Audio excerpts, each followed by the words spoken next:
Hello students, and welcome to our online vocabulary mini-unit for the novel To Kill a Mockingbird.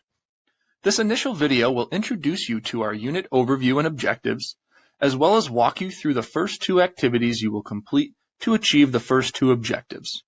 Let's get started. This course is a pre-reading mini-unit that will be completed prior to reading the novel To Kill a Mockingbird by Harper Lee. Through the completion of this mini-unit, students will be able to support their own reading comprehension as they come across these terms in their nightly reading, as well as build their vocabulary with the intent of applying these terms in real-world settings.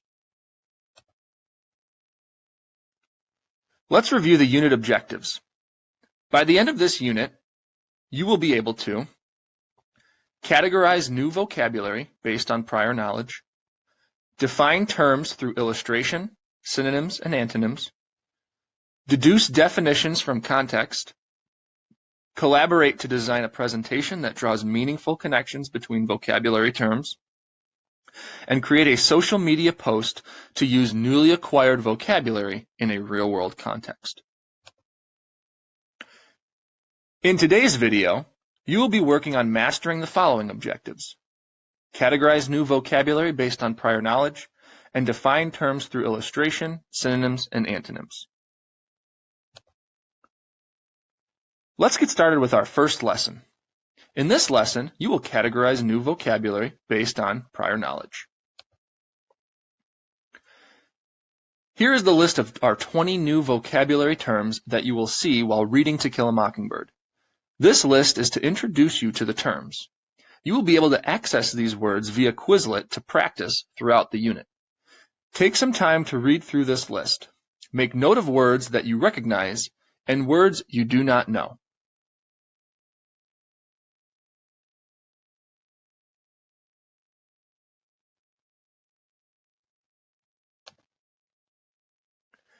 Now that you have had a chance to read through the list of terms, let's categorize them based on what you know.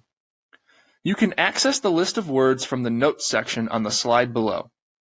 For this activity, drag and drop each vocabulary term based on your knowledge. If you know what the word means, drop it in the green box. If you recognize a word but don't know what it means, drop it in the yellow box. Finally, if you come across a word that you don't recognize, drop it in the red box. Categorizing your words in this way is a great way to begin organizing your studying.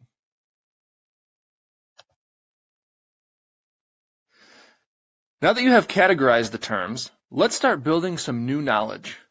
In this lesson, you will define terms through illustration, synonyms, and antonyms.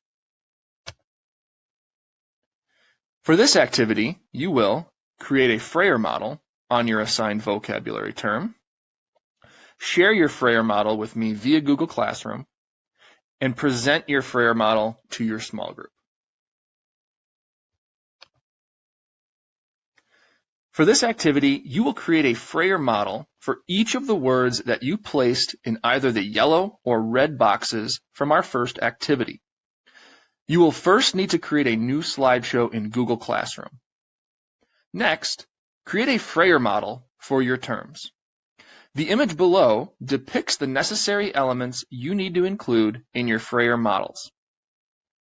The purpose here is to help you build a deep understanding of each word by making multiple connections. When you are finished, please share your Frayer model slideshow to Google Classroom for grading.